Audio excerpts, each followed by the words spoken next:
Ryo achieves his dream in a fantasy world, wielding water magic, but is forced to fight for survival. Thanks to eternal youth, he becomes the strongest water mage. A fateful encounter turns his life upside down, beginning a unique adventure. Stay tuned to the end to know the full story. Our episode today of this new anime begins when the boy named Ryo wakes up from his sleep. He looks left and right and uses a wonderful water power from his hand. It seems he's training his superhuman abilities. The scene then shifts to a world full of shadows and dimness. Ryo says, "Where am I? What is this place?" Then a man meets him and says, "Are you Ryo? I'm so glad you're well. It's been a long time since I had a visitor." He then says, "Unfortunately, it seems you passed away after a very difficult accident." Ryo replies, "Yes, I remember that." Important note, this does not reflect reality in any way. What happens after death are unseen matters known only to God. Yes, we know that after death there is resurrection, and then either paradise or hell. After that, the man disappears, and Ryo returns to normal life trying to adapt to his current situation. He was living in the Rondo forest in a large house with enough food for 2 months. He finds that the house is a storage facility for food, which is great. The house is fully equipped to prevent monsters from approaching its immediate vicinity, acting like a defensive barrier. Ryo says, "What is this encyclopedia? But I can read it even though I've never seen this language before. And this is an encyclopedia of plants." He then uses his power again, and water flows. He says, "I think, if I can imagine what I'm doing, there's no need to speak it. But I've always found incantations to be fascinating." He uses his power and fills the water tank. This is great too. He also uses his power and tries to light the piece of wood, but he can't. He falls asleep, exhausted. Then he looks at the sun and says, "It's truly beautiful, but I need to figure out how to make ice. How I wish I could cast spells like an ice spear. Ultimately, I need to apply pressure while removing its heat.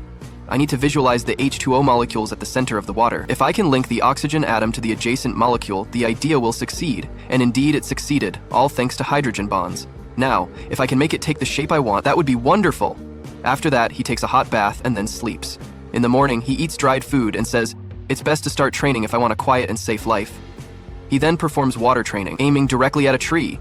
He uses it again, but unfortunately fails. Then he uses a water gun and succeeds. He tries repeatedly, and the operation is completely successful.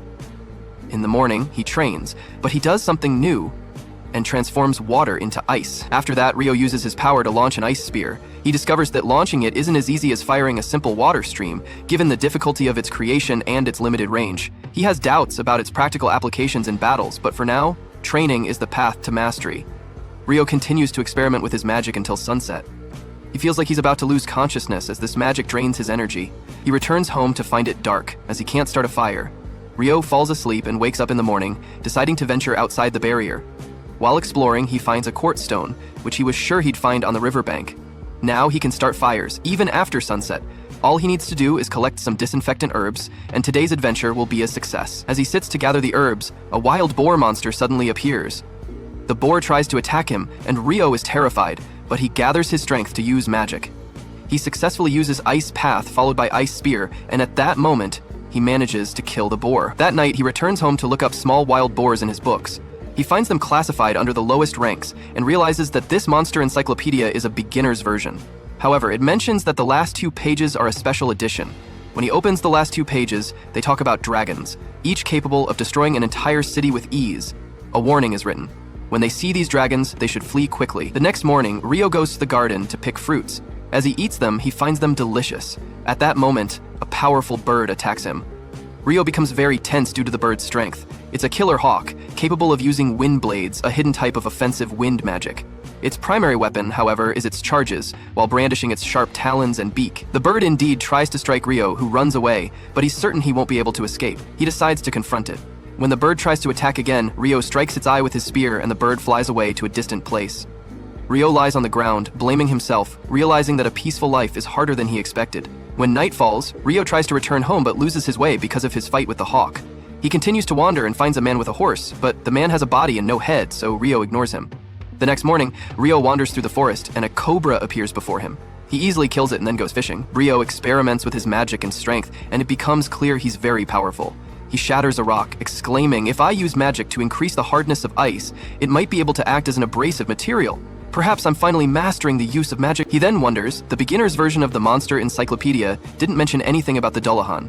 Is it not considered a monster, or is it too advanced to be in the beginner's version? Suddenly, a creature appears and attacks him, but Ryo parries all its blows and strikes it. Ryo falls, saying, "I don't think I have a chance against it yet."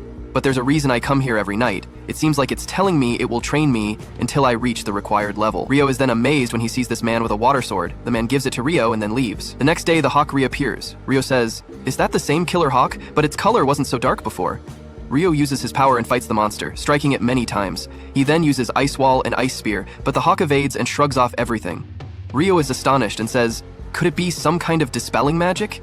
That's a dangerous ability it developed." Ryo strikes it many more times and it falls to the ground. Ryo approaches it. "I hit its eye. Even if we both did our best and I lost, it would still be hard to accept. But at least our encounter helped me progress. I wanted to become stronger in anticipation of your return. And out of respect for the pride you showed here, I will finish you."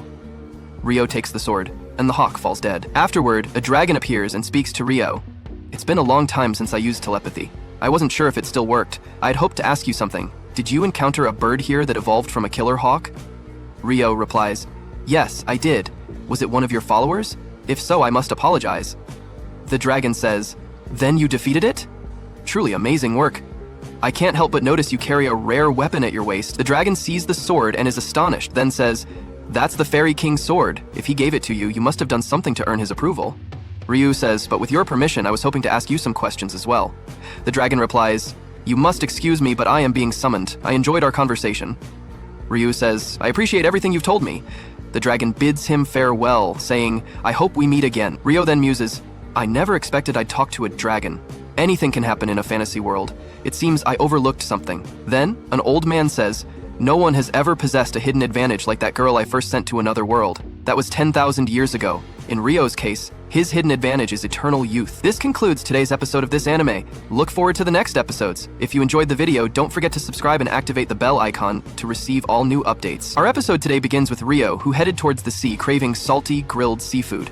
However, he found a horrific sight, a ship completely wrecked and a lifeless person beside it. Suddenly, he noticed another person on the ground, still alive. Ryo rescued him and took him to his home. After a while, this person woke up to find himself in a strange place. He went outside and met Ryo. The young man was surprised by Ryo's clothes, but he told himself, "That shouldn't be the first thing I tell him." He then introduced himself, saying his name was Abel, and he was very grateful to Ryo for saving him. Ryo replied, "It's nothing. All I did was bring you to my home, but you were the only one left there. I'm sorry about the others." Abel told him, "Don't worry, they were smugglers." Abel's stomach began to rumble from extreme hunger, so Ryo took him to eat together. Abel commented that Ryo didn't have any clothes. Ryo explained that he couldn't sew any clothes because there were no fabrics or threads, and not many people here, let alone a town. Abel thought to himself, "Of course, he can't provide necessities if he doesn't have money. Did I just insult the man to whom I owe my life?" He then thanked him for the delicious food. Ryo then generated water using his magic, which greatly astonished Abel. This great water magic, and magic in general, is only mastered by about half the population, even in the central provinces, and I don't master it. But I have a request. I want to confirm something. Would you please take me to the coast? They then headed towards the coast, walking through the forest. Abel wanted to lead the way, but Ryo prevented him, fearing for his safety. However, Abel insisted, and Ryo agreed. They then reached the coast and noticed that all the bodies had disappeared. Abel said, "This means if you hadn't saved me, Ryo, I would most likely have met the same fate." Abel then boarded the ship and checked for something. Unfortunately, he didn't find what he was looking for. "I must meet my friends. Lawntown would be a good start, but it seems I've drifted far to the south," Ryo said. "I think reaching that town requires a long journey to the north." Abel suggested that Ryo accompany him on his journey. "I need your help, Ryo, because frankly, I have no idea where I am or how to get to Lawntown." Ryo was happy and agreed to go with him on his journey, but he would need to prepare for it, so he suggested they leave tomorrow. Abel was very happy with his agreement. When night fell, Ryo went to bid someone farewell because he only appeared at such a time. "I want to tell him I'll be away for a while." Abel was surprised, because Ryo had told him before that no one lived here, but he believed Ryo had gone to visit someone dear to him. Abel thought to himself that perhaps Ryo had gone to visit a loved one. There was no guarantee he'd always lived there alone, and it wasn't his business to pry. Afterwards, Ryo went to meet the mysterious man, informing him that he'd be away from Rondo Forest for a while, starting tomorrow. He expressed immense gratitude for everything the man had provided, stating that he'd managed to stay alive thanks to him. Today was their last bout, so he would fight harder than usual. Indeed, they had an intense spar, with Ryo landing many blows, but the man managed to block every single one. After the spar, the mysterious man gave Ryo an outfit, which delighted Ryo greatly. He put it on and thanked the man for everything he did. The next morning, Ryo met Abel and they set off on their journey. As they walked, they sensed a monster about to attack.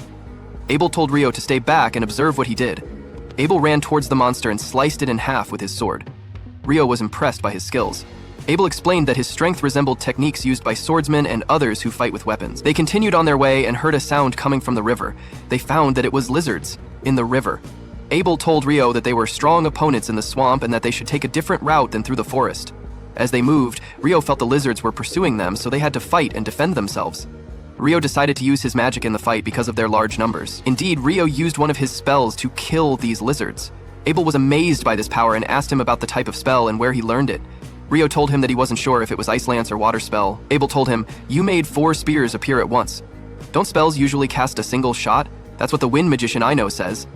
Rio replied, "Perhaps it's different for wind magic, but this is quite normal for water magic." Abel said, "That seems strange, but never mind, let's keep going." Rio then used his power and gave Abel a cup of water, telling him, "We should drink regularly as we walk." Abel asked him, "Wasn't the incantation you used to create water last time, 'Let water be born'?"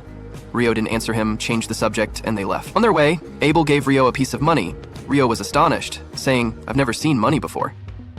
Abel informed him, "This is a bronze florin used in the Kingdom of Knightly, where Lon is located. In the central provinces, each region mints its own currency, but they all use the same denominations. The Kingdom of Knightly is part of these central provinces and one of 3 major nations. The other 2 are the Debohi Empire and the Handaleo Federation." After that, they saw many stones attacking them, but they used their magic to destroy them. Then Abel said to Rio, "This is very bad. We've entered a stone golem nest. I always thought golems were more human-like with arms and legs. I'll try to deal with the nearby ones. You stay put." Abel then attacked a stone and broke it, but it regenerated again. Rio said, "There's an attack I'd like to try. Do you mind if I try it?" Abel agreed, and Rio used his power, activating a 10-layered ice wall, finally destroying all the stones. Abel was amazed and asked him what that was. Rio replied, "I took care of 2 golems. I'll use the same spell on the rest." Afterwards, they found the last stone. Rio said it was no longer moving and might absorb energy from the ground. After it was overthrown, it couldn't move anymore.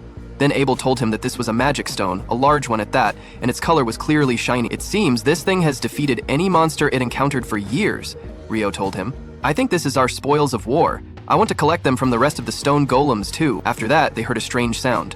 They noticed a giant hippopotamus. Abel said, "I've never seen one up close like this before, but I think it's a behemoth." Then they noticed wyvern birds in the sky. Rio said, "It looks like we're going to witness a monster battle from the front row. However, it's clear the advantage isn't with the behemoth. I don't think little Behi will be easily defeated." The birds attacked the hippopotamus, but the hippopotamus roared at them, killing them all. Rio said, "I'm sure that was a D-spell. I was expecting the second round to be between little Behi and Abel." Abel replied, "That was a D-spell. I've heard of traps in dungeons that have this effect." He added, "The only dungeon in the central provinces is in Lon, the town we're going to." Rio was surprised, saying, "You were hiding this secret from me?" Abel replied, "That wasn't my intention. I didn't know you were interested in dungeons." Then he asked him if he knew about dwarves and elves. He explained that dwarves are skilled craftsmen and fierce fighters, and there's a group of them in Lon. As for elves, he thought there was only one in Lon, as most of them build settlements in forests and don't leave them. The next day, they continued their journey. Rio said that once they crossed these mountains, they would be closer to human lands. Rio then remembered his conversation with the dragon when it said, "This land is surrounded by the sea to the east, west, and south. To its north is a mountain range that separates it from the neighboring continent, so it's unlikely you'll encounter any humans coming south from their lands in the north." Suddenly, a hideous hawk appeared before them. Rio and Abel were very scared. Then, Abel threw it some food, which it took and left. Abel said, "Nevertheless, that thing left an unforgettable impression.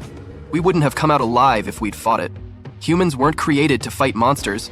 No encounters with behemoths and drowned have been reported for centuries. Something is wrong with this place," Rio told him. "That's a harsh expression. Perhaps humans aren't putting in enough effort. I think the wyverns that fought little Behi came from the north." They saw the bird again. Abel said, "Wyverns are much stronger. If the 2 of us were to face them, it would take 20 adventurers, and even then there would be casualties." Rio replied, "But I have a feeling we'll face quite a few. We might not be able to avoid fighting." Rio asked, "Wouldn't it be easier to fight them if they were preoccupied on the ground?" Rio replied that this would certainly be better since he could reach them with his sword. When Rio heard this, he rushed towards it. Abel tried to stop him but couldn't. Then Rio used his ice spears that penetrate everything to stab his enemies. Indeed, the ice spears landed on the monsters, killing some of them, while Abel tried to kill the others, but Rio beat him to it, killing them with his ice spears. After that, they took the crystals that came out of the monsters' bodies. Rio talked to Abel and asked him if he preferred a decisive battle where his heart raced or what. Abel replied that he didn't want that, but in reality this was perfect and they should continue the plan. Before they did anything, a group of wyvern monsters approached them. They decided to eliminate them because they would block their path, so it made no difference whether they fought them now or later, as they would continue to eliminate them on their way. Thus ends today's episode. If you liked the video, please click like, and don't forget to subscribe to the channel and activate the bell icon to receive all new updates. The episode begins with Ryo and Abel continue their journey while discussing whether they should ever risk running into wyverns again. While Ryo doesn't mind fighting these monstrous beasts, Abel doesn't want to face such danger. Still, he is glad that Ryo did fight the wyverns earlier, as they now have a whole bag of magic stones that they can trade for a lot of money. Anyway, the two of them reach an area far north and notice a thin road in the distance, which indicates that they will find a town if they follow the road. Abel looks around, and since the road leads to what looks like frickin' Mount Everest to the east, he thinks they should start walking west instead. Abel seems to recognize the icy mountains, but he doesn't tell Ryo about it and only informs him that if they follow the path east, they will reach a town named Kayadi. Ryo is glad to hear this news and expresses how much he's been wanting to sleep in a bed recently. Abel is surprised to hear that Ryo is a relaxer type guy, as he's thought of Ryo as a caveman who only wants to fight monsters. In any case, Abel starts suggesting to Ryo what he should do once they reach Kayad, telling him about the local cuisine, which according to him is extremely tasty. It doesn't take the two friends too much time to reach the town, and once they do, they enter a local restaurant for food, where Abel informs Ryo about adventurer guilds, advising him to register as an adventurer since he's quite strong. According to Abel, the guild card also acts as an identity card, and with it, Ryo will get permission to enter anywhere in this nation for free. Ryo does like the idea, since this time when they entered the town, Abel had to pay the guards a silver coin for him at the gate so he could enter. Abel also tells Ryo another perk of joining the Adventurers Guild, which is that he can trade magic stones and monster loot, but also mentions that he would have to be an alchemist to make use of such items. Ryo, a chemistry lover, is highly interested in alchemy, so he starts considering becoming an adventurer. The waitress serves them curry and rice, and Ryo is honestly surprised that this world too has the generic food items from his previous world. He whispers to himself how in generic EI anime, the protagonist has to go through a lot before they can recreate food from their home world, and since food like curry already exists here in the world of Fi, Ryo considers this a total blessing. In any case, he digs in and becomes a bro mukbanger, asking for seconds and thirds. The next morning, he once again mentions how much he loved the curry, making Abel wonder if this caveman never ate decent food before. Since Abel didn't mention anything about the town having curry, Ryo jokes that Abel is perhaps keeping more juicy secrets from him, which catches Abel off guard, hinting that he is perhaps keeping some secret from Ryo. The two begin their journey again through meadows and farmlands and soon find themselves on the outskirts of their destination, the town of Lan. As they reach the entrance gate of the town, the gate guard recognizes Abel and is shocked to see him because there's been news of him going missing. Abel doesn't have the time to explain the situation, but just tells the guard that the man here with him saved his life. The guard thanks Ryo for saving Abel and very enthusiastically shakes Ryo's hand. Since Ryo hasn't registered as an adventurer yet, he needs to pay an entry fee, and Abel once again does it for him, paying the guard a silver coin as the fee. The guard once again welcomes Abel back to town and asks him what he plans to do now. As they converse, Ryo realizes that Abel must be pretty famous and quite friendly with everyone here. Anyway, Abel and Ryo make their way to the Adventurers Guild first, and on their way, Abel tells Ryo that normally when a person registers, their rank starts from rank F. But since Abel is a veteran adventurer, he thinks he can vouch for Ryo's skill. And with that reference, Ryo can start from E or even D. The regular ranking rules apply in this world as well, which means that the higher a person's rank is, the more difficult the quest they can take. Abel doesn't think Ryo will ever need to do any quest, as he believes Ryo will be stacked with money once he sells all of the magic stones they have in their possession. They have so much that selling all of them at once might crash the market, so Abel wants to consult with the guild master first, deciding to have him figure out what to do. They enter the guild, and immediately everyone in there is shocked and overjoyed to see that their friend Abel is alive and well. As dozens of people surround Abel, Ryo smiles as he's never expected to have made such a popular friend. He goes outside, not wanting to get in anyone's way, and decides to take a stroll when he runs into an elf girl who takes interest in his outfit. Recognizing it as the Fairy King's outfit, Ryo is confused because he has no idea who the Fairy King is, and unfortunately the elf girl claims she's in a hurry, so she leaves without explaining, hoping they will meet again soon. Abel comes out looking for Ryo and brings him inside, introducing him to everyone as the man who saved his life. He then pushes Ryo forward and everyone expresses how happy and grateful they are to him. After everyone goes back to their own business, Abel brings Ryo to the guild receptionist for the registration process and endorses Ryo, asking the receptionist to register him as a D-rank adventurer. The receptionist can't believe a man like Abel, who is from the Crimson Sword Party, is personally endorsing someone. She reveals that this is the first time anyone from this party is doing such a thing, and that means Ryo must be someone really special. The receptionist approves it, but states that there's still a physical assessment process that Ryo must go through too. Speaking of which, Abel wants to speak with the guildmaster. And so, the receptionist brings them to the meeting room, where Hugh the guildmaster barges in upon hearing Abel has returned. The fact that they could pass through that mountain and return alive is shocking, even for Hugh, who is the guildmaster. Abel asks Hugh if that fact is enough for him to rank Ryo up. since he knows that there's no way a non-skilled person can pull that off. Hugh admits that he is right and accepts that he will rank Ryo up. Before they could finish their conversation, a team barges into the room. The team contains members of Abel's party, Lin, Warren, and Rhea. When Lin sees Abel and confirms that he is alive, she falls on her knees. She cannot imagine that she would see him again. He stands up and goes to meet them and apologizes for making them disturbed. He admits that he would have died if Ryo hadn't saved him. So, Ryo is who they should be appreciating. Hugh knows that the party has a lot of catching up to do, so he excuses them and asks the guild clerk, Nena, to prepare the materials needed for registration, while he lets the party use the room for their catching up. Ryo attempts to leave with Hugh, but Abel calls him back, telling him they have something to do together, and instructing him to wait by the guild after his registration. As Ryo walks away, Hugh reads through his mind and sees he is confused as to how popular Abel is. He explains that Abel's party, the Crimson Sword, is the strongest party in the village and everyone felt Abel's absence.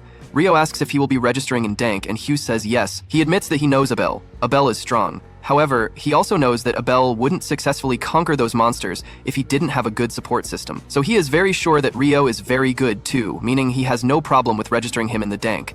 He takes him into another office, and Nena comes there with the materials. He leaves Nena to deal with the registration while he does the paperwork involved in the guild. Nena introduces herself and brings a book. She asks important questions like Ryo's skills and level, and also asks if he had been to a dungeon before. When he says no, she tells him they have dungeoning classes every month and asks if he wants to sign up. He decides to sign up, and she tells him about their next class by 9 in a few days. He is shocked that there is time there, and she tells him there is a clock in the middle of the city. Since he has no place to stay, she tells him he could stay at the guild's lodge for 300 days after his registration. After her paperwork is done, she brings his card and asks him to put his palm on a system. The system prints on his card and the process finishes. They leave the room and Hugh is glad that Abel is back. He complains about how the entire city had been a mess due to Abel's absence. Ryo returns to Abel, who takes him around. Abel tells him they are going to get the money for the stones they have sold, and he also intends to buy clothes and a staff for Ryo. Ryo appreciates his kind gesture, but wonders why Abel wants to buy him a staff. Abel says he is fine without it. Also, that isn't that much of a concern since he always has a sword with him. Abel doesn't even think he has a sword, but he shows Abel the sword by his side. Abel sees it as just a knife because it is very small. He says that it is a sword and he can use it.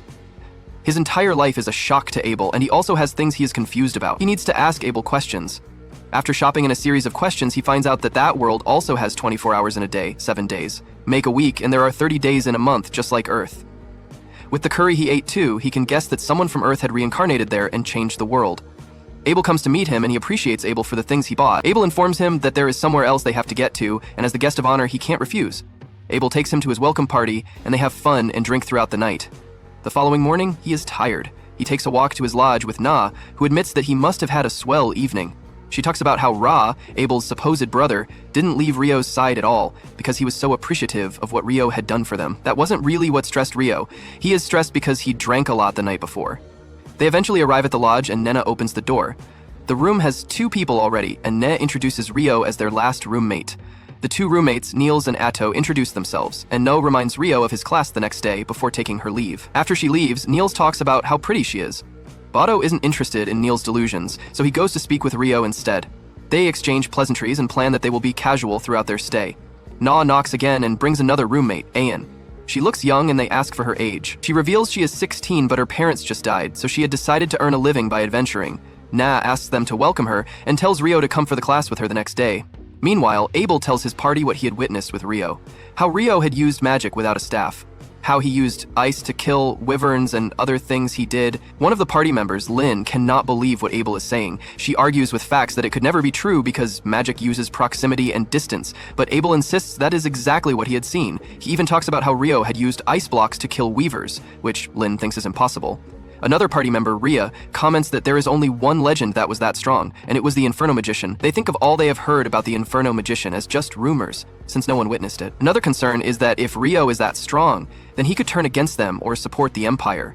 But Abel reassures them that Ryo can't support the Empire because Ryo hates the name of Duhi Empire.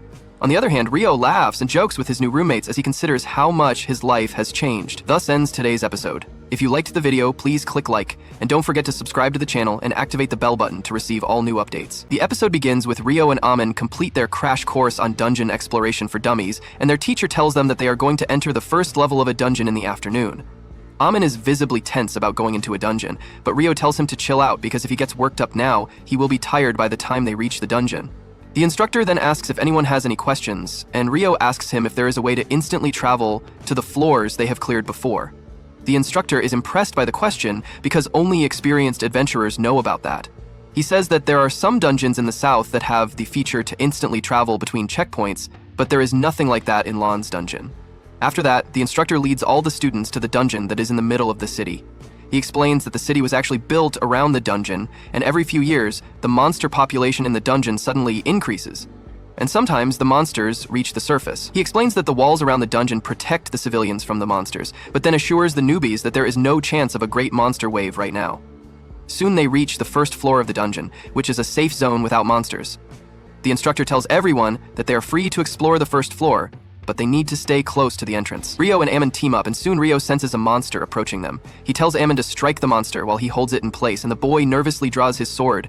A few moments later, a monster ant arrives there, and Ryo immediately identifies it as a soldier ant from the book he read. He tells Ammon to strike the neck of the monster while he stops it using icicle lances. Ryo completely pins the monster to the ground, and Ammon easily cuts off its neck, scoring his first kill. He is overjoyed at this, and Ryo extracts the ant's magic stone as a trophy for their first successful monster hunt.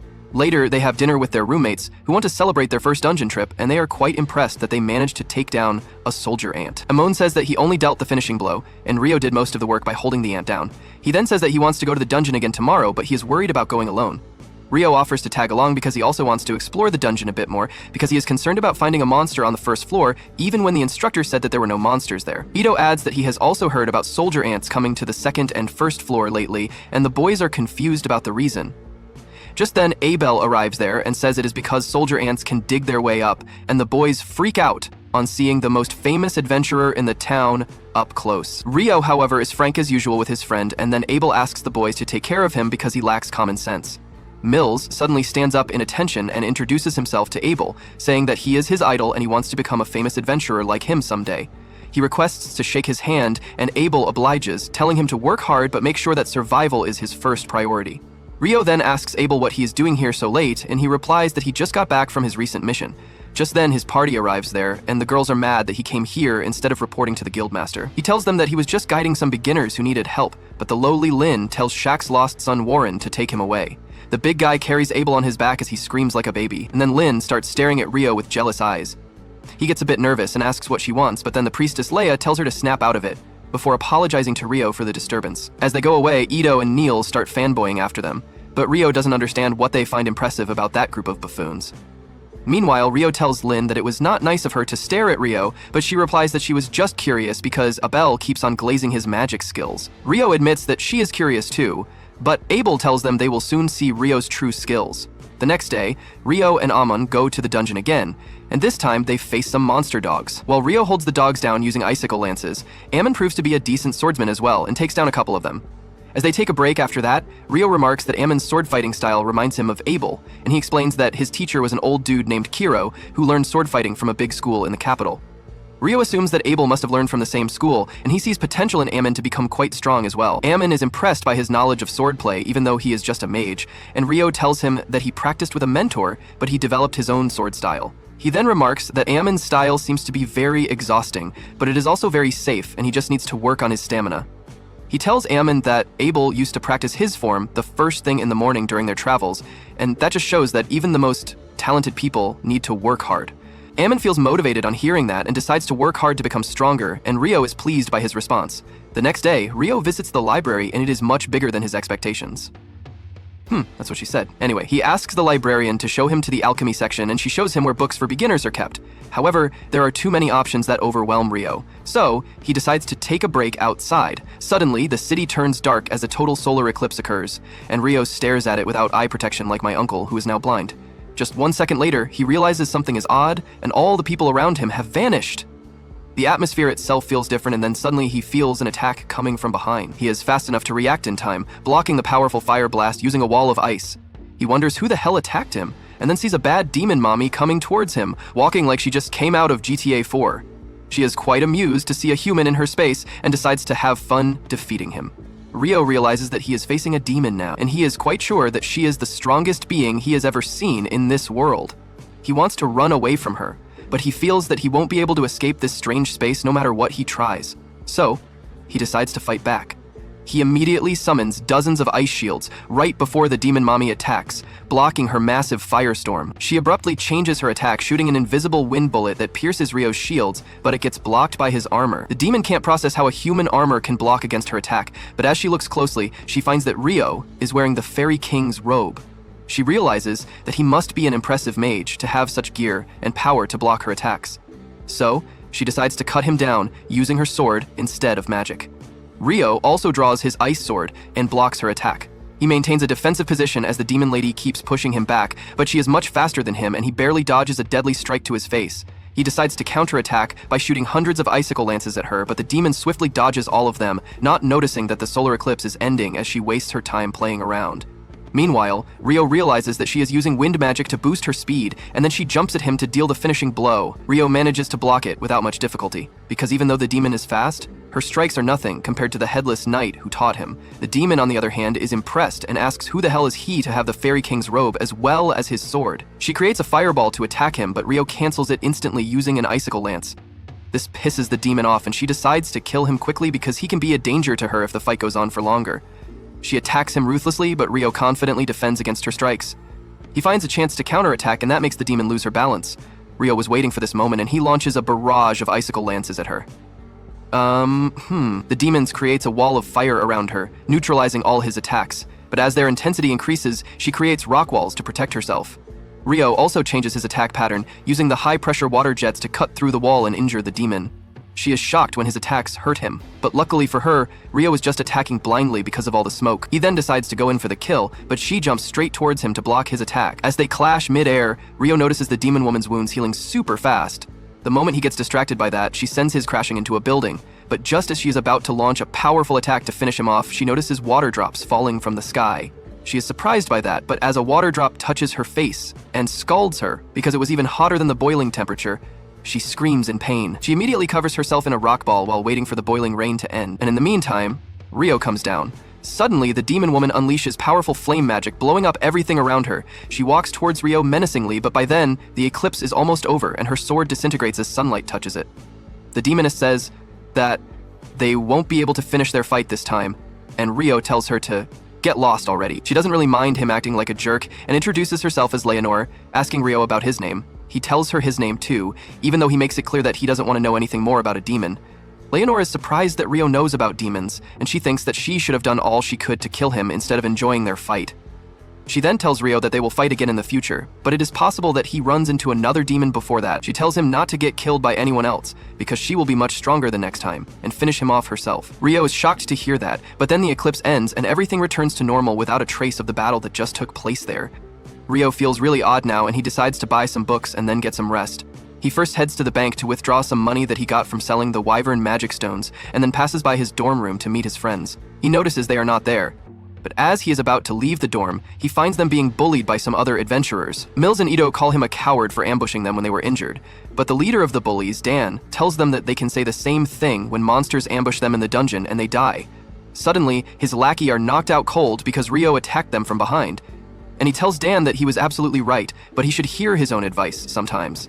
He asks him if he is ready to run now that his friends are down, and Dan immediately rushes to punch him. Ryo simply steps aside and hits him in the gut with his sword's handle, causing him to throw up this morning's breakfast. He then moves on to heal his friends, telling them that they need more stamina so that no punk ass can catch them off guard the next time. However, before that, he says they should all recover and relax. They hit the public bath, where the priest Ito heals Ryo's wound from the wind bullet. Everyone is curious about who could injure Ryo when he is so strong, and he decides not to tell them about the demon right now because relaxing comes first. With that, our episode for today concludes. Wait for us in future episodes. We kindly ask you to subscribe to the channel and activate the bell icon to receive all our new content. The episode begins with Ito, Amun, and Niels head back into the dungeon, and after taking out a goblin archer on the 5th floor, Niels suggests they should head home for the day. It hasn't been long since they got here, but goblin archers aren't supposed to show up on the 5th floor, so he has a bad feeling about this. Besides, they've already made more than enough money for today, so he doesn't want to take any unnecessary risks. And it's a good thing they decided to turn back here, because further down the cave there was a monster which would have absolutely destroyed them if they ran into it. Especially since Ryo isn't here. Speaking of Ryo, he is currently outside the city because his battle against Leonor made him realize how much he needs to improve. In terms of casting speed, they were both evenly matched, but Leonor was able to move a lot faster than him thanks to her wind magic, so he needs to work on his movement speed. However, Ryo wasn't able to use wind magic, so he is going to need to come up with an alternative. The best spell he can think of to act as propulsion is his water jet, since he uses it for improved mobility underwater, but he has never used it to move on land before, so he's not sure how to go about it. For starters, he forms some ice on the ground, and then he generates several water jets along his back, but it barely moves his body, so his first test ends in failure. He decides to try it with more water jets next time, but for now, he wants to head back to the library so he can learn more about alchemy and demons. Meanwhile, Lynn is busy searching through all the spell books she can find, because she's looking for anything similar to that giant ice cube spell Abel said he saw Ryo use, but even the forbidden spellbooks don't mention it. If Ryo actually pulled it off, then it would have to have been an original spell. But a spell like that would require an incredible amount of mana, so she still finds it hard to believe that Ryo was able to do it so casually. Just as she is putting the book back, the elf girl from earlier, Sarah, walks in, and she seems to be good friends with Lynn, so she asks what she's doing here. Lynn explains that she was just trying to locate a spell in one of the spell books, but she couldn't find what she was looking for. Sarah says she's sorry to hear that and she'd love to help Lynn search, but she just got back from a mission to the royal capital and she's late for an important meeting. Back at the guild, the boys head over to the front desk to give Mina a report on their dungeon exploration today. Nina is surprised to see them back so soon since they usually spend a lot more time in the dungeon, but Ito tells her there's actually a reason they came back early. He shows her the magic stone they got, and after inspecting it, Nal confirms that it really does belong to a goblin archer. A goblin archer showing up on the 5th floor is practically unheard of. So she rushes off to inform the guildmaster. But before she goes, she thanks the boys for the valuable intel. Once the guildmaster hears the news, he is just as shocked as Nena was, because goblin archers aren't meant to show up until the 10th floor, so encountering one on the 5th floor means something is terribly wrong. The guildmaster asks Nina how many high-ranking parties are still in Lawn at the moment, and right now the only ones available are Abel's party, Crimson Sword, and a White Brigade party, so the guildmaster asks Senna to call them here so he can deliver the news in person. A little while later, Abel and the others arrive at the guild in response to the guildmaster's summons, but Abel isn't exactly thrilled because he heard White Brigade is going to be here as well, and he hates having to talk to their leader. Once they arrive, Abel sees the leader of White Brigade, Phelps, already seated, so he gives him a shallow greeting. And now that everyone is here, the guildmaster informs them that he called them here because he'd like them to investigate the recent strange occurrence in the dungeon. Just recently, a group of new adventurers claimed to have run into a goblin archer on the 5th floor. Abel asks him if he is certain that a goblin archer really appeared so high up, and the guildmaster says he has already been given irrefutable proof, so the intel is correct. That's why he wants to hire both parties to go investigate the dungeon in order to check for signs of the Great Tidal Boar. It has been 10 years since the last one, so there's a good chance that another tidal war is going to happen soon, and they need to be prepared. Both parties will be paid 100 gold up front and 200 upon their return, but the goal of this mission is simply to investigate, not to fight. So if they find evidence of the tidal boar, they are to return to the surface immediately and inform him. From there, the guildmaster will close the double walls around the dungeon until he gets back up from the regional nights. The guildmaster has already gotten permission from the local lord for it, but he still needs to inspect the dungeon to take any action, so he asks them if they are willing to take the job. Both Abel and Phelps agree on behalf of their parties. So, the investigation is set for tomorrow morning. The next day, Ryo wakes up early because he plans to go to the city's northern library to learn more about alchemy.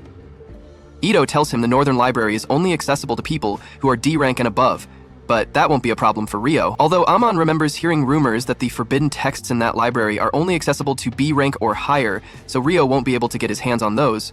A little while later, Ryo arrives at the Northern Library, and the book selection here is even larger than that of the Southern Library.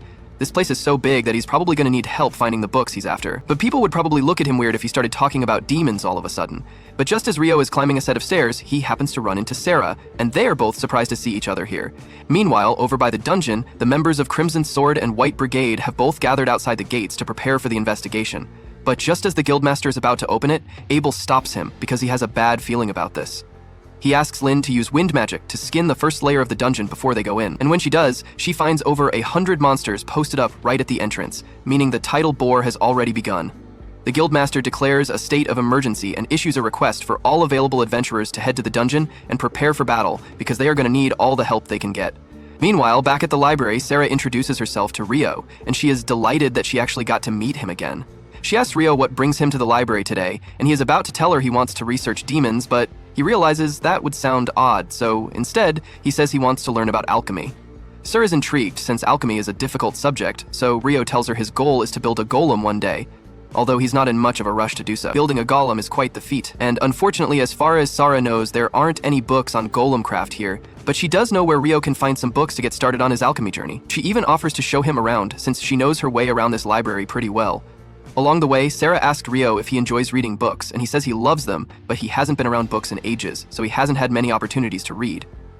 Sarah laughs a little, because the way Rio said that makes it sound like it has been decades since he last saw a book, which is kind of true, but he doesn't want to explain all that. So he changes the subject and starts talking about how he thinks it's cool that Sarah is an elf. Sarah admits that it's rare to find an elf living in human settlements, so she may be considered a bit strange, but if nothing else, staying in the city led her to meet Rio, so she wouldn't change a thing. While Rio and Sarah continue their leisurely stroll through the library, all the gates to the dungeon are locked down, and every available adventurer has been stationed on the walls in anticipation of the incoming threat. Before long, the main dungeon gates burst open and hundreds of goblins come pouring out. So the adventurers begin their attack and fire hundreds of arrows while the mages cast as many fireballs as they can. This is going to be a battle of attrition. So whenever someone gets injured, they are rotated out of the formation so they can be healed to continue the fight. But with so many goblins here, the guildmaster is starting to get worried that they may not be able to hold them off. Phelps tells all of his party members to make sure they conserve their energy, and Abel reminds Lynn not to use too much magic, because they can't risk her running out of mana early on. Unfortunately, they are running low on arrows, so Abel doesn't know how much longer they can hold out. A few moments later, Niels and a few other Frank adventurers arrive, and they've brought every arrow they could get their hands on, so they should be able to hold off the goblins now. But that aside, Niels has a message for Abel from the guildmaster, so he tells him that once the smaller goblins are taken care of, Crimson Sword and White Brigade are going to have to face the boss once it shows up. A few hours later, pretty much all of the regular goblins have been dealt with, and the boss should be showing up soon. So the guildmaster gives the signal for Crimson Sword and White Brigade to move forward and attack. They all jump off the wall, and Lynn uses her magic to make sure they land safely. But there are still a few goblins down here, so Abel and Phelps rush ahead to finish them off. They then turn their attention to the large goblin general that just emerged from the dungeon. But to their surprise, it's not just one, it's 3 separate goblin generals. This is bad news, since having 3 generals means that there must be a goblin king nearby. So they need to finish this quickly. Abel tells everyone that he and Phelps will handle 1 general each, while Rhea and Sheena can go after the last one, and now that everyone is clear on the plan, they all spring into action. Abel evades one of the goblins, strikes, and manages to cut its arm off, so it shouldn't be too hard to take the goblin generals down, but just then he notices something off inside the dungeon, so he yells for everyone to get down immediately. In the next moment, a wind slash is sent straight at them, slicing all the goblin generals in half. But luckily, everyone else managed to duck in time to avoid getting bisected. The one responsible for the air slash was the Goblin King, and it clearly won't be as easy to defeat as the others. So Abel and Phelps rush in to try and catch it off guard. However, when Phelps tries to pierce it with his spear, it bounces right off the Goblin King's armor. Phelps is forced to pull back since he can't do any damage to it, but Abel isn't slowing down at all. He charges straight at the Goblin King and uses his perfect shadow technique to evade its attack before piercing his chest. That wasn't enough to kill the Goblin King, but Abel never expected to finish it off on his own. He then calls out to Lynn, who has been charging up a wind bullet spell this entire time, and once he's out of the way, she swish cheeses the Goblin King, officially putting an end to the crisis. This was the end of episode 5. Subscribe to not miss the next. Our episode begins with a grand celebration. Everyone is celebrating, everyone is very happy, everyone is drinking juice. Rio enters, surprised, and says, "What is happening here?" It's a very strange situation, but he still can't figure out what's going on. The scene then shifts to that official, who says, "Unfortunately, I wish I could celebrate with someone, but I have reports for the capital and the regional lord, funding requests to deal with the great material abundance, compensation papers, evaluations of the participating adventurers, plans for repairing and compensating facilities and properties, in addition to the necessary budget for all of this. My hands are not just busy, they are drowning in work. And on top of all that, researchers will be coming from the royal capital to study what happened here for sure. And although the Demas is closed for a whole month, we then return once again to the grand celebration. We see that group and they are very happy as their friend explains to them why they are celebrating. Yes, they are celebrating the end of the great material abundance. His friend told him, "You should have seen Abel, he was so strong. He stabbed the Goblin King with his sword like this." Then he signaled to Lynn to cast a crazy spell. It was the Rain of Shots, said to be one of the most powerful wind spells. Abel was the only one who dodged it, but we don't know how he did it alone. At that moment, the legend they are talking about, Mr. Abel, arrives. He told them, "It's the complete Shadow Sword skill. It's a technique to dodge any long-range attack, including magic." They rejoice and welcome him, and he tells them that they also did very well. At that moment, the rest of the group arrives. They were looking for him everywhere. One of them asks him, "Can you really create a wall of ice in the air?" He tells her that he can do it. "I think my maximum limit is about 40 meters, but it's not as easy as you might think. It takes a long time to master." She told him, "You are so great because most people can't do that at all. I think you are very skilled and can use original spells," he told her. Yes, because my spell chants are based on personal preference and each person has their own style. And now, let's go get some food before it runs out while we're talking. In the morning, we see them at the guild looking for a quest, but unfortunately, they don't find any. At that moment, Rio comes to them and says, "Aren't you three supposed to be working?" One of them replies, "Impossible. With the Demas closed, we thought about taking on gathering quests above ground, but there has been such a large influx in the last few days that buyers have started to withdraw their usual requests. What about you, Rio? Did you come to take a quest?" He tells them, "No, I'm looking for some maids to practice alchemy, but it seems they've all been sold out." One of them says to him, "You mean like magical copper ore? It's very expensive." Rio tells them, "From what I heard from the general store, a handful of it costs about 500,000 florins, which is equivalent to 50 gold coins." They tell him, "Forget about that and tell us how to get a job." He tells them, "Yes, I will hire you. If you can find a place where magical copper ore can be gathered outside the Demist, I would be grateful." They look at each other and say, "We agree." The scene then shifts after they leave, searching for a nearby mine.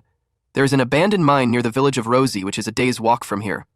He tells them that he will hire them, and each one of them will get 4 gold coins. They are surprised because the salary is astonishing, something beyond imagination. He told them, "I will pay you that even if you don't find anything. Then I will buy what you find of the magical copper ore for 25 gold coins per piece. My only condition is that the 3 of you return safely. What do you think of this offer?" They told him, "We agree, but are you sure you're paying that much?" He told them, "Yes, and more than that. And since this is outside the guild's framework, it won't count towards your progress." They are very happy and agree. After that, we see Rio, and he hears the sound of a big fight.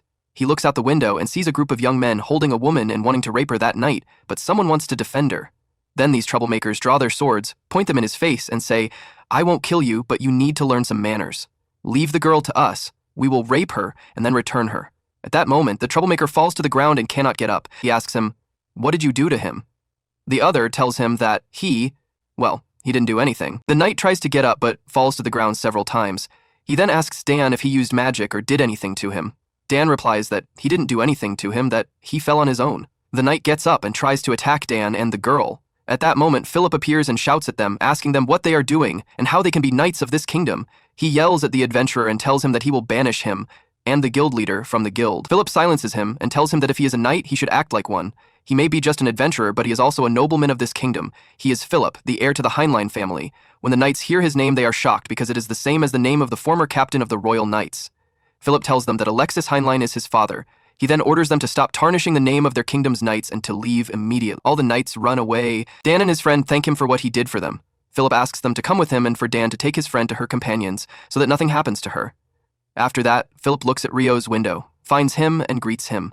He then tells him that he is the captain of the White Brigade and that Abel has told him a lot about him, but his magic is really interesting. He then tells him that Abel was insistent that they would have won against the great material abundance much more easily with his help. At that moment, Philip's assistant arrives and tells him that they must go immediately. Philip excuses himself and tells him that they will talk later. Then they go on their way. Rio watches them for a moment. He knows that they are very strong, but he wasn't sure why a Marquis' son was working as an adventurer at night. Rio sits down to eat dinner. Abel comes to him at that moment and tells him that he doesn't usually see him eating dinner alone. Rio replies that he won't invite him to dinner even if he sits next to him, and that he can invite him to dinner whenever he wants as a veteran. He then tells him that it is rare to see him here alone as well, but he remembers that he is going to the pleasure district after dinner. Abel asks him to be quiet as he doesn't want anyone to know anything about that. Rio replies that he understands that he prefers to avoid talking about that subject, and that this makes him think that some lucky person has bewitched him. Abel replies that that's not the case. Rio interrupts him and tells him that he knows he is trying to get close to Lynn. Abel replies that Lynn has a crush on their friend Bowen. Rio is surprised and then tells him that he thinks that love can overcome even a small difference in height. He then asks him if he has a crush on Rio or not. Abel replies angrily and tells him that that's not the case, then asks him to forget about it. Rio asks him why he is here alone. Abel tells him that he wants his help if he's not doing anything here. He then takes him with him to the district and tells him that one of the investigators who was sent to Laon is an old acquaintance of his and has royal knights as guards, but it seems that some of them are corrupt, and it seems that he went out for a walk alone tonight and he has to bring him back before he causes trouble. Rio stands up and notices some masked adventurers talking about the town and its demons. He asks Abel to watch them with him. Then they go to them to lure them out and they actually beat them up. They then find this alchemical tool with them. Rio asks him to take it, but Abel refuses. Abel then opens it and finds that these men are C-rank adventurers from Gilclear. Abel says to Rio they are C-rank adventurers from Gilclear. It's the capital of Handelo, but what are they doing here? We'll hand them over to the city guards. They can look into it. Rio tells him that he is doing a very rare good deed for him. Abel replies that he always does good deeds and that he doesn't know if gossiping about him is considered a good deed. After that, the scene shifts to Philip, who is walking in the streets. There are soldiers behind him who want to kill him, but something strange happens to them and they can't move or even speak. Then we see Sheena using her hellfire power and burning them. Philip thanks her for what she did. The next day at the guild, McLiss speaks angrily to those people, saying, "You seized the guild's food stores as soon as you arrived, you reopened the demands, starting today just for your investigations, and you're demanding adventurers for protection," Clive tells him. His Majesty the King has appointed Count Harold as Minister of Internal Affairs and head of this research mission. He in turn has granted us full authority over the team, and we are on site. This is stated in the decree you read. I will explain to you the meaning of full authority. The old man interrupts them and apologizes to Hugh regarding the food. I will arrange to bring supplies from neighboring towns in the future. Clive tells him, "We may have settled the supply issue, but I'm afraid I cannot go back on the decision to reopen the Demas." McLiss agrees to let them open the Demas, but if anything happens, neither Lown, the adventurers, nor the Adventurers Guild will bear any responsibility. If that doesn't suit you, the Demas will remain closed. Then the old man says to Clive, "This is what we have. I don't think hiring adventurers for a higher than usual fee will be a problem." The young man replies, "That depends on the adventurers, but I must warn you, there are almost no records of the Demos condition after the Great Material Abundance. I urge you to exercise the utmost caution." The scene then shifts to Rio. He says, "This is Abel's squad's residence. I bet the cafeteria is here."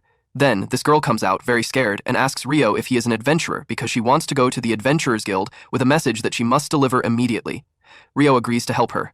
They then go to Abel. The girl says, "I'm from Hilarion in the capital. I'm glad I was able to deliver it. Someone at your inn told me I would find you here." Abel reads the message saying, "It simply asks us to support the royal mages in their investigation inside the Demas. I'm sure the high-ranking officials they sent are up to something." Abel explains to them the reason the Demas is closed after a disaster is that decades ago a rank A party never returned from it. And they weren't just any rank A party. Their leader was said to be a powerhouse, almost rank S. Yet the party did not survive. In other words, no one knows what happens in the Demas after the Great Material Abundance. Rio tells her that the smart choice is to stay away from it. Then this child thanks him for helping him and getting him to the Adventurers Guild. Lynn asks this child, whose name is Natalie, "Have you ever heard of a spell that creates a wall of ice far from the caster? This wall is high in the sky." She tells her that she has never heard of such magic before and is amazed that such magic actually exists.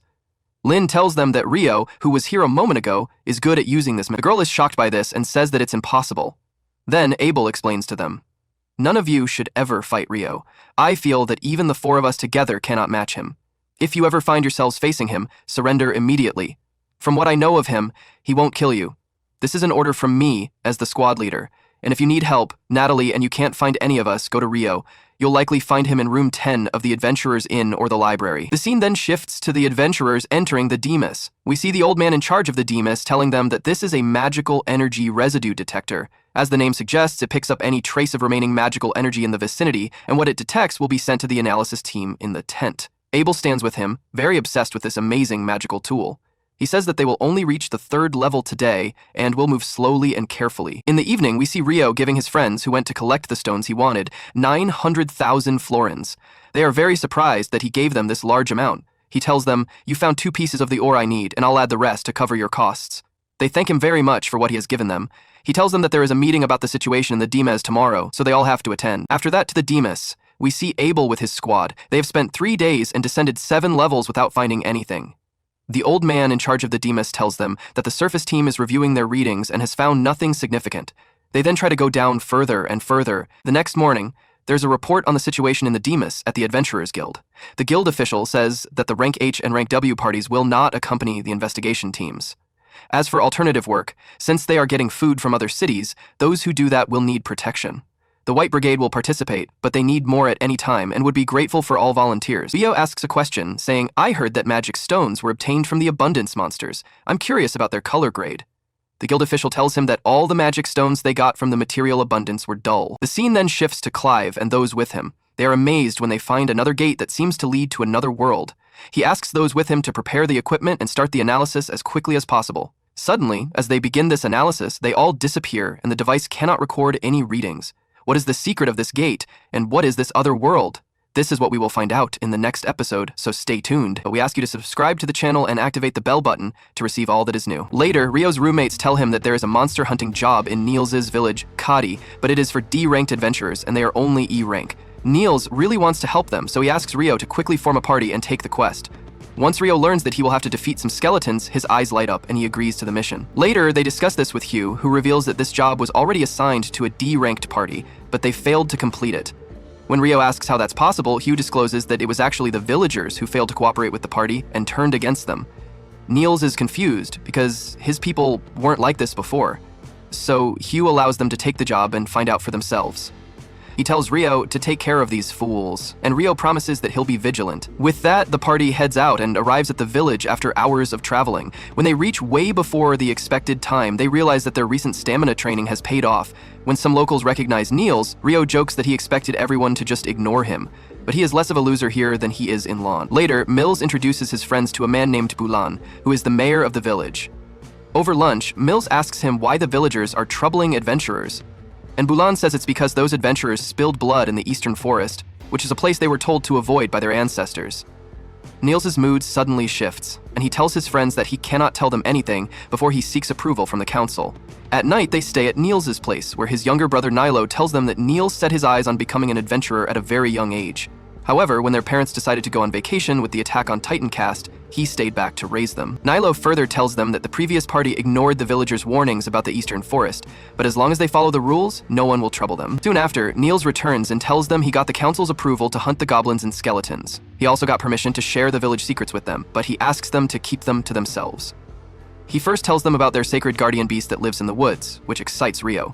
The second thing is a shrine, but the elder wanted to tell them about it herself later. The next day, Bulan takes them to the outskirts of the forest where he first spotted the goblins and asks Ryo to be mindful of their customs. While they investigate the footprints, Ryo senses several goblins heading their way and warns the other. Niels suggests they take out all but one so they can follow it back to its den. Soon after, the goblins appear and Ryo freezes most of them, allowing his friends to take them out. The last guy runs back to his den, so they give chase and defeat every goblin outside. Just then, a giant goblin general shows up. And while Niels and Ammon are terrified to fight it, Ryo makes ice chains to pin it to the ground. This allows Niels to finish it off and they later celebrate with its magic stone. Once they return to the village, Bulan introduces them to the village advisor, Nasu. She then takes them to see the guardian, and on the way, Ito notices the crest of Earth Mother Goddess on her staff. He explains that the said goddess was part of the Seven Pantheon. But things changed over time, and people only worship the Light Goddess, while the other 6 gods have been forgotten. Nasu, however, is a strong believer and still worships the goddess of Earth Mother. She also reveals that while the followers of light recite incantations to heal, the believers of Earth Mother never needed incantations to cast any spell. Soon after they reach a cave where Nasu calls upon the Guardian, who turns out to be a peaceful Fenrirer. He introduces himself as Enkusen to Ryo, which shocks Nasu because even she didn't know his name. When Enkusen says he's related to fairies, Ryo realizes he must possess a secret trait that makes him eye candy for them. Enkusen then thanks Nasu for bringing such a wonderful guest to him, and everyone is surprised as to why he's grown a liking towards Ryo. Enkusen then tells them that there are nearly 30 skeletons in front of the shrine, and he's locked one of them up inside using his own powers. Since that one is super strong, he wants Ryo and the others to slay the others before fighting the final boss. Once inside, Ito uses his holy magic to purify the lower skeletons, so they move on to the bigger one, which happens to be an Arch Shackleton. Once it steps out of the door, Ryo creates a carpet of super slippery ice, which makes it fall over and over again. After some heavy strikes, Amund and Niels manage to slay the beast and tell Nasu and Bulan to enter the shrine. Inside, Nasu says she learned from their priestess about a shining jewel in the shrine, which eventually became dark and shattered altogether. She believes this jewel was acting as a power source for the cave. So she decides to use a sealing magic to ensure no more goblins and skeletons spawn. After completing the mission, the boys are on their way back when they discuss that they will have to move out of the dorms soon. Niels asks the others if they would like to join, and they all agree, except Ryo, who wants to think about it first. Meanwhile, Hugh asks Abel if he would like to attend the Whitnash Open Port Festival on his behalf as his proxy, and he hesitantly agrees. Elsewhere, the infamous Inferno magician is training troops when a red-haired baddie arrives and informs them she is heading out for the festival. That is it for this video. If you enjoyed it, leave a like and subscribe to the channel for the next.